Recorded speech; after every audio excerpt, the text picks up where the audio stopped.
So theoretically, we are live. However, being a technologist, they have made theoretically. So we are up. We are live. We're on YouTube.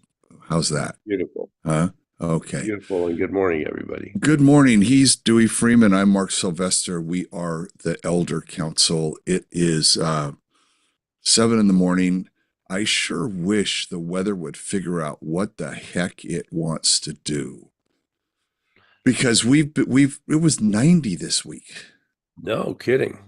Yeah, well, in my car it said 90. Maybe it was 83 and it sits and the thermometer, does its Mhm. thing. But it's been a warm fall, very, very warm fall. And when it does get chilly, I'm like, oh, thank you very much. I 68 degrees. I want to be able to set the thermostat for Santa Barbara like at 68.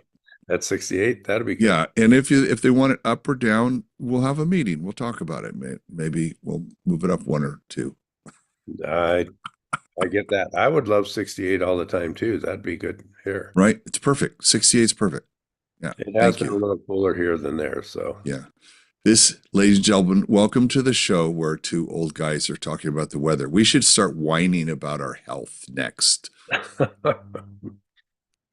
I have a friend who said when you get old, you have organ recitals, and what that means is, well, my liver is this, and my Yeah. that, and my kidneys are this, and my heart is this, and Oh gosh.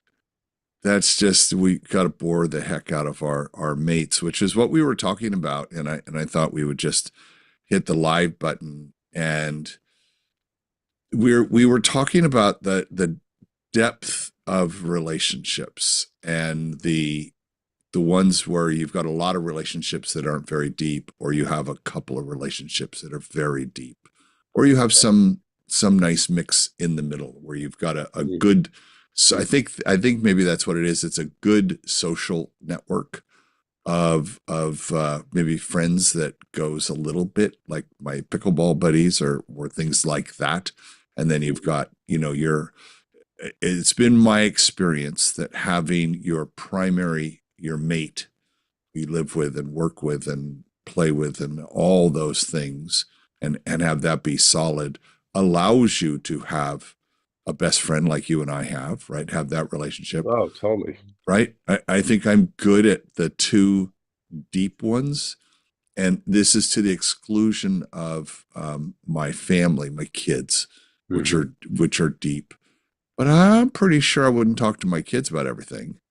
I will talk to you about everything. So there's levels to that. But I was thinking and then there's what are they? I think they're called strong ties and weak ties.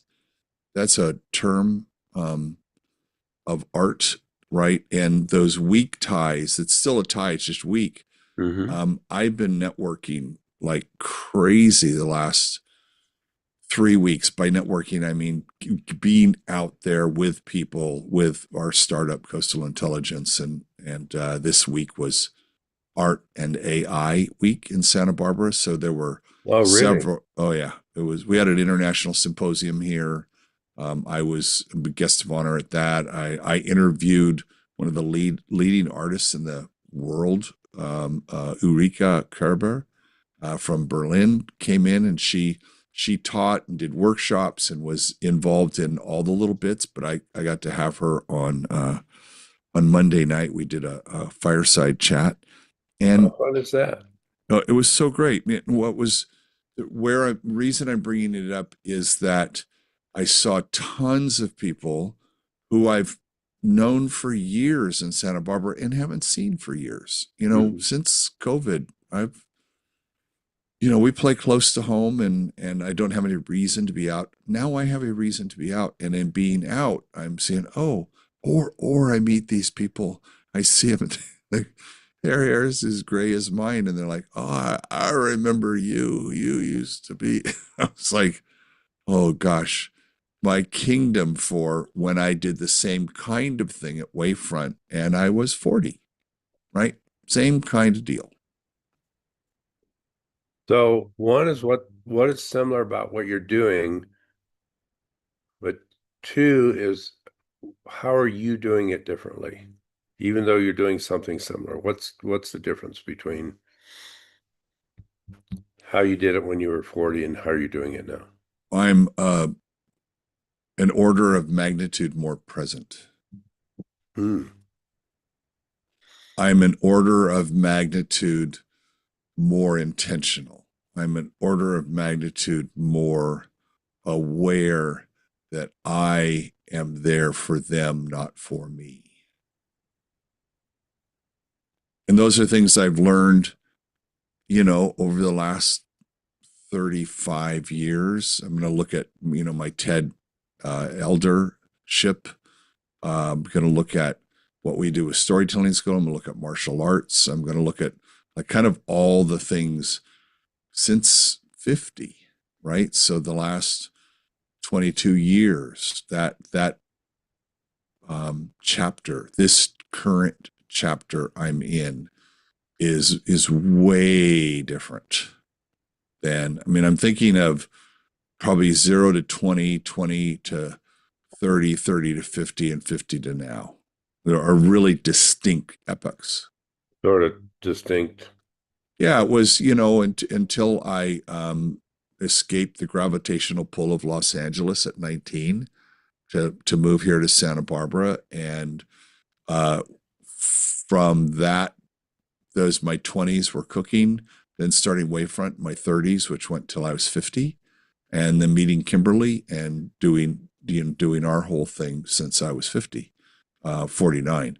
Um, those are very distinct chapters. Yet, I was the same thing in all of those, and I had relationships and I worked and I kind of wore the same hat if someone saw me from the outside, but the inside is all different.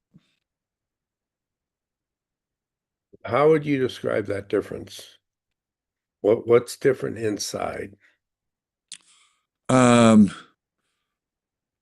I'm going to go back to intentional and aware and present and know you know there's an inside. Yeah, Got it.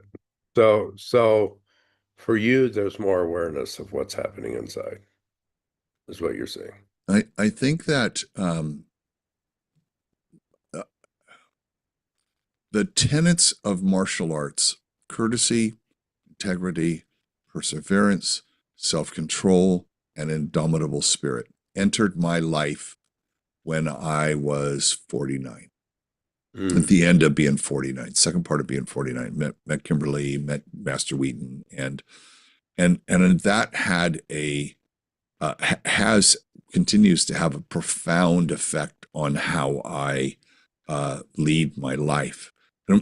I probably don't think about it every day because now uh, I think there is an unconscious competence Hmm. to those are woven in. That took a while, but now there's the that time every day when you have a little decision. I could do this, or I could go this way, or I could go that way. And some would say the devil's in one ear and your Holy Spirit's in your other ear, Okay. right? And the self-control one is like, no, no, I'm good. Hey, thank you. I would have done that before, but no, I'm going to make this choice. And I mean, that's what it is. It's choice, right? I remember telling my son the only thing I cared that he learned from me is how to make good choices. I was like if you could be aware of choice in your life and make good choices, because right? Good choice, bad choice. I'm going to make the choice anyway. I know it's bad. I'm making it anyway. But I think now I'm aware it's a choice and I'm choosing because I know that when I make a bad choice and I give in to whatever it is, whatever you give into, that it's fleeting. And it's not until you're old enough to have given in a lot of times and go, There's really no there, or it's a just last a minute, whatever that thing was. Hmm. Many times when people ask me,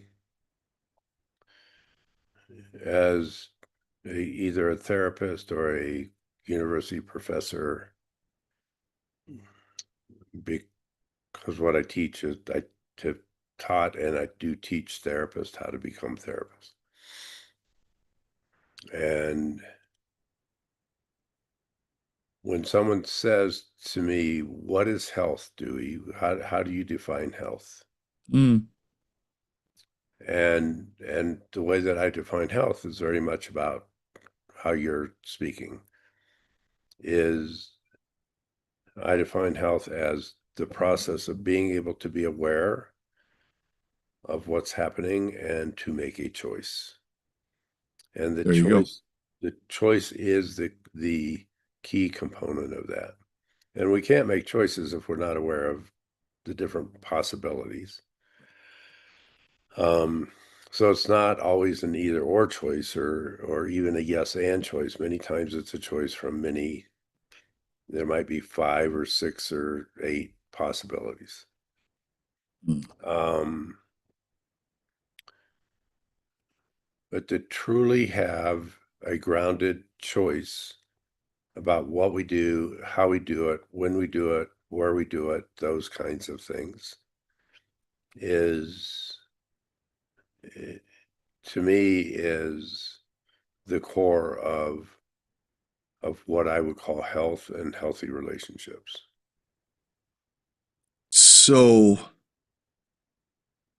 we're absolutely on the same page. What I'm curious about is why that takes so long to kick in our lives.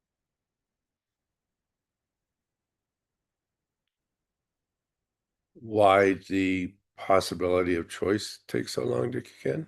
The ability to make good choices. Because, well, we joke on the show about, should I have called her back? Should I have done that? Should I have done that? Maybe if I'd been able to go back in time, like we are now, go back and talk to my 25-year-old self, I would have said, maybe not, just keep walking, right? Yeah, right, Like, right. why is it, why must, here we go, why must we suffer through our bad choices before we're able to make good ones? Is that just how it works? We've talked about learning a lot. That's just, if someone tells me, go make good choices, well, thanks so much, Pops. I'm going to figure that out on my own. Hmm. Why don't we trust that? Someone telling us that. Well,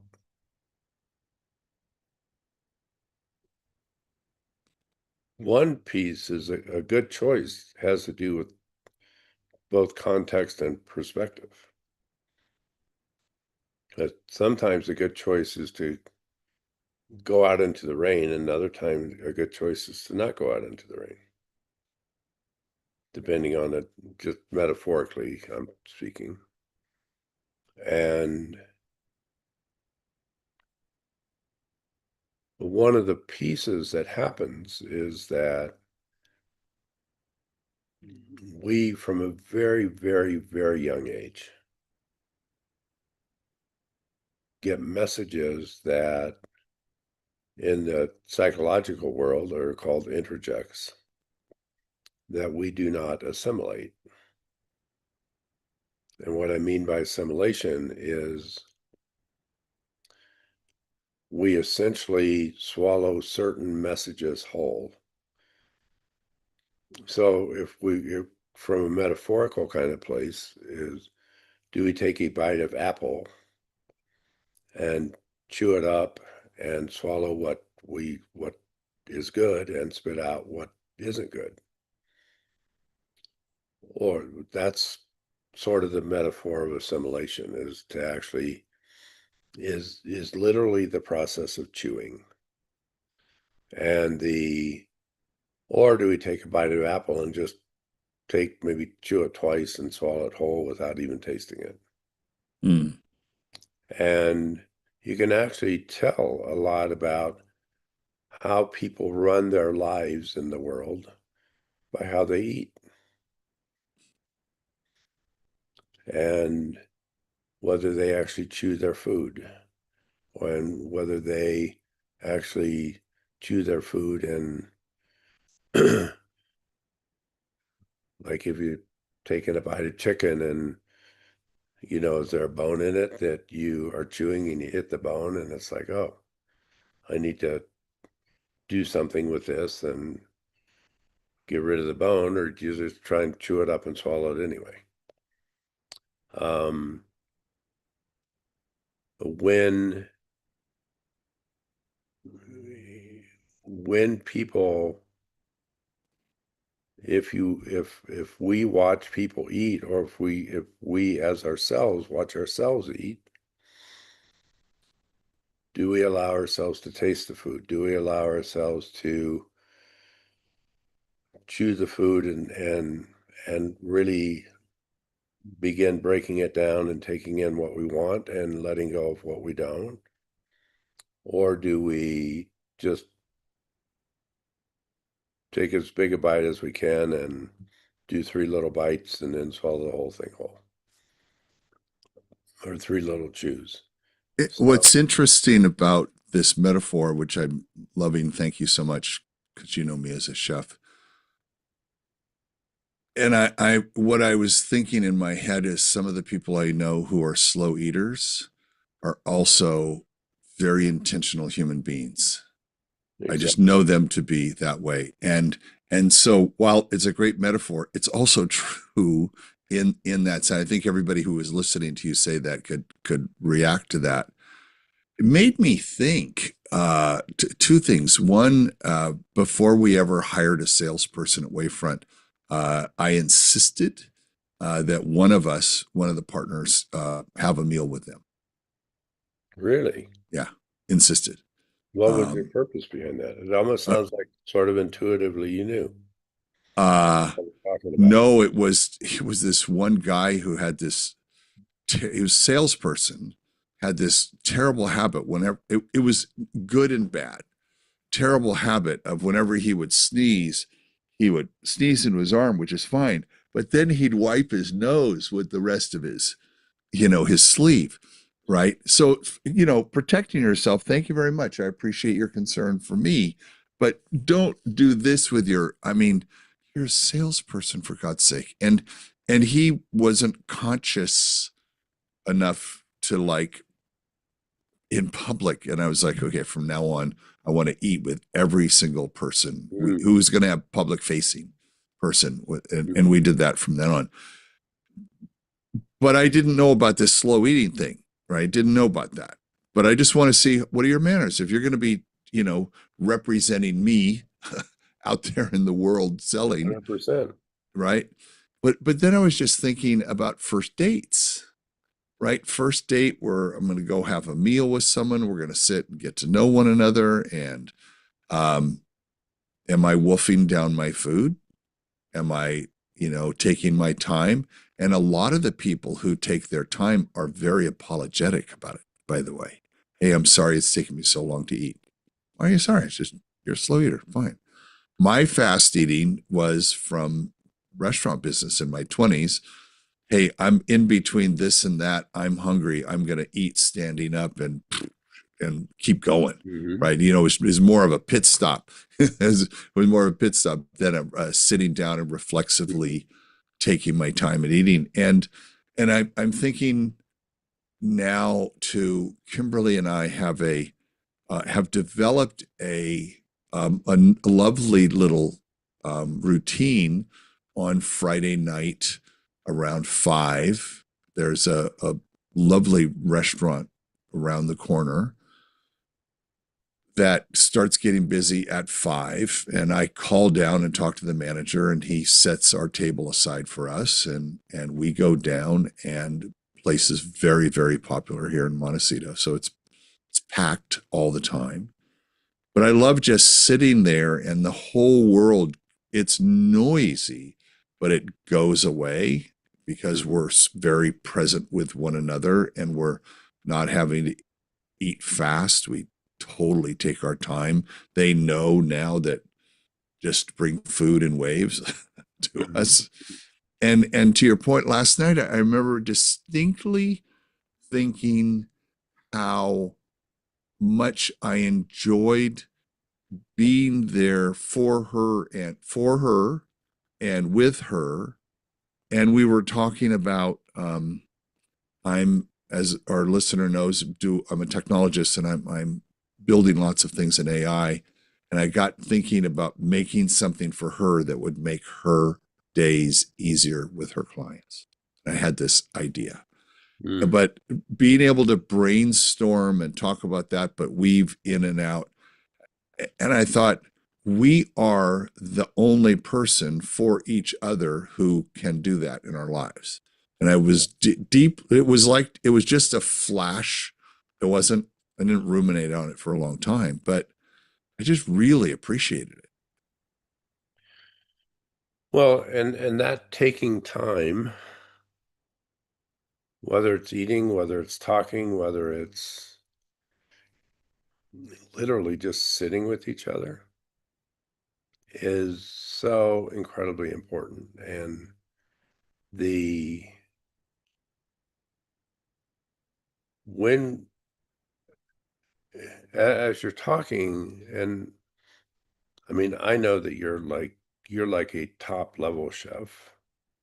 I don't know if other people listening to this will know, but you are a top level chef. And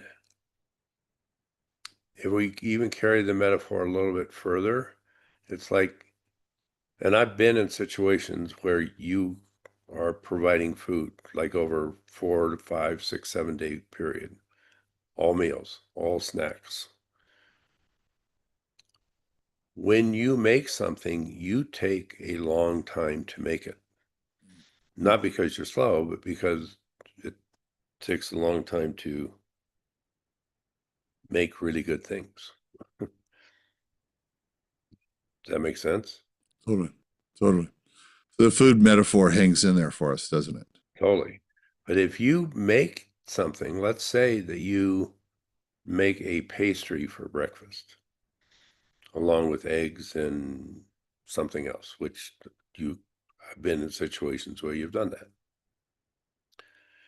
If I take that pastry and eat the whole thing in 12 seconds, to me, that's actually disrespectful to you. Huh. Okay. If I take that pastry and take a bite and taste it Mm, and let it and savor mm, it, mm, mm, mm. and I mean, chew it appropriately. I'm not talking about chewing something for 35 minutes. And let the full flavor of that enter into my sensory system. That's, from my perspective, that's a response to the time that you have taken to provide that. Mm. Which, if we take that it, and translate that into, let's say that you're saying something to me, we're having a discussion, which we have many. I mean, many of our discussions are online like this, but we also have many that aren't, that are just between very good friends. Is like, if you say something to me and share something deep, share something that's really important to you, and I go, oh yeah, Mark, I got it. Don't worry about that. Let's say you've shared a problem with me or an issue or something that's bothering you. Yeah, don't worry about it, Mark. You got it. What's going to happen between us relationally? Oh, the answer is I'm probably not going to share something else because you just go, gosh, yeah, you want someone to, I guess, to that point of save or at least understand to be present for you. Again, this it's selfless service Yeah. to the friendship. Yeah, and I mean, before we got on, we were both talking about joint replacements. And, And and that's not going to a dispensary. and that's not going. Hadn't even thought there. I hadn't even gone there, Mark. That's again, that's one of the choices I made years ago. That Right. I don't need to go back to the dispensary. I'm good. But it's like if either of us are talking about that, for instance, I can go, yeah, you'll be okay. Or I can go, oh, well, tell me about this, and I can share some of my experiences, Which and is exactly how it went. yeah, and it's like, and in my mind, I'm also going, okay, you gave me the date this is going to happen. So I'm also digesting that because part of what is going to happen is I'm going to track you. And it's like, you I okay feel going like a wounded elk right now. in? Well, not quite, but yes, it's like I'm going to track you. And it's like, what can I do to help you prepare, if anything? What do you need? What do you need to know from me that, and I know that you're going to have great support with Kimberly and docs, et cetera, et cetera. But as your best friend, it's like, I'm not just going to go, oh, you know, have Kimberly text me when you're done.